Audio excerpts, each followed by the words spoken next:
হালকা আমি মারা যাবার কতদিন পরে তুমি আরেকটা বিয়ে করবা? তুমি মরে যাওয়ার মনে করতে কবর যতদিন পর্যন্ত না শুকাইবো, একবার শুকাদিনকে মাটি ঝড় ধরে যে পর্যন্ত না হবো ও পর্যন্ত আমি জীবনেও বিয়ে করবো না। তোমাকে আমি কথা দিলাম।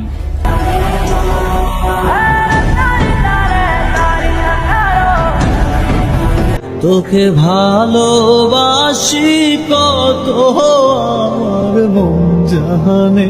কি রে গেদা, বউ মরছে কতদিন হলো, বিয়ে হরস না গা? কি আর বলমু চাচা, দুঃখের কথা।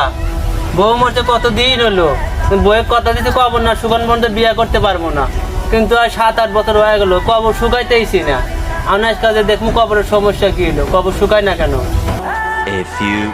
7-8 বছর হলো কবর শুকায় না, ব্যাপার কি? কবর শুকায় না কেন? কি রে শালা বাবু, তুই কবরে প্রতিদিন পানি ডালস কে?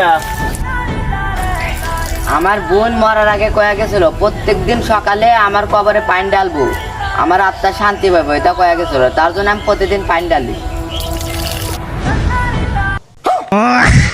তাই তো বলি কবর শুকায় না কে রে।